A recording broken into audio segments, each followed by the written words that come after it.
Hi, it's Daniel with St. Paul's Free University, and welcome back for this quick tip on how to incorporate scholarly and scientific journal articles into your blog writing process. So if you're anything like me, when you start writing a blog, you do a quick Google search and just see what else is out there on the topic, maybe filling in your own gaps or deciding what you want to write about. So today I was doing that for a blog I'm writing, related to the levels of narcissism, so I put in a search, and lo and behold, there isn't really much information. Now, on other types of searches that you've probably done, and I get this all the time, is when I'm reading the top articles, I notice that they're using the same information, saying the same things, with some tweaks here and there, and it's pretty obvious that the people who wrote these articles did the same Google search that we all did and found the same information and rewrote in their same way. So one way that we can really boost the level of our posts is by bringing in new information. And so here's a quick way to do that using two tools that you probably have not heard of. The first tool is Google Scholar. So Google Scholar is actually a special Google search engine that only searches scientific papers or academic journal articles. So not normal web pages. And these are things that will generally not come up on a normal search. So it's brand new information. Now the difficulty is it is written in a scholarly manner. It can be more difficult to read, but it's usually worth the effort to go in here and dig out some new stuff.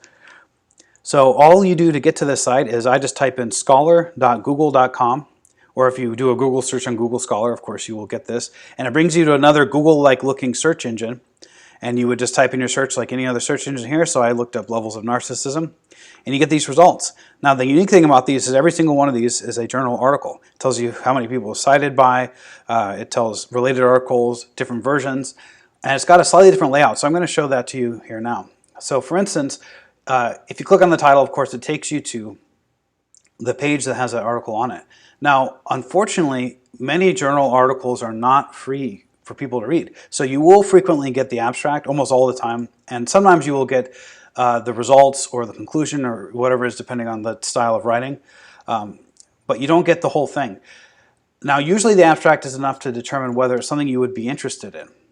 Now, sometimes you can click for a full article and get it, but most of the time they want you to pay. So you can read it for 48 hours for $45. What a great deal.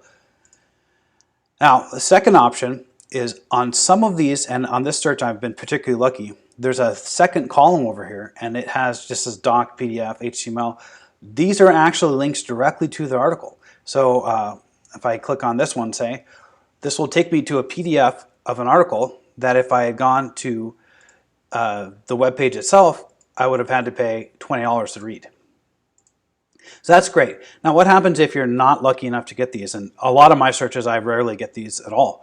Like this one, for instance. Let's say I want to read direct and interactive effects of narcissism. How do I read that? Well, I could spend $35.95 on it, or I can look on the page for this, a link called the DOI.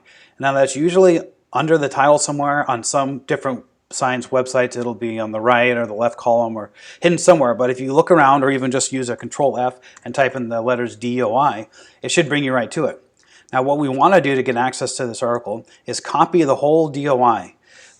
So we click and drag over it and copy paste this whole link. Now a couple of pitfalls: you don't want to just click the link, because 90% of the time that's actually going to just take you right back to the same page, so you didn't do anything. And there is an option to right click and hit copy link, and I found that on many websites that will also not work. What you need to do is actually just highlight the whole thing and copy paste it that way. Then we go to a second site called Sci-Hub. So that's SCI-HUB, and there's a number of different versions that are up and down depending, so you may have to try a few by just searching for this on Google and seeing what you get back. Right now a working site that I have is scihub.st. But I've also used sci-hub.tw and a number of other ones. And so they all look like this. When you get to a page like this, you just copy or paste the copied DOI and hit open. And 99% of the time, I don't think I've ever come across one that doesn't. You will get the PDF of the journal article right here. So we didn't end up having to pay for it at all. And we have the full text, and it's downloadable onto your on your desktop or in your downloads folder. Generally, if you right click, there will be an option to download, or in my case on a Mac, it's open with preview. And so that's it. Now, one thing I like to mention before I go is that if you are linking to journal articles, which can be good for your Google PageRank, right? It increases the authoritativeness of your site.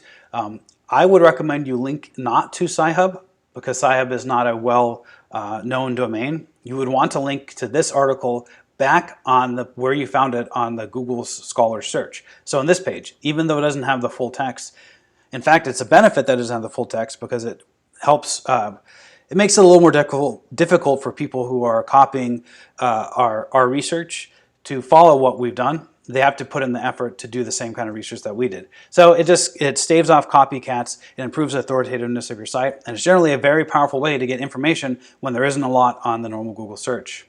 So this has been Daniel with St. Paul's Free University, and I'll see you next time.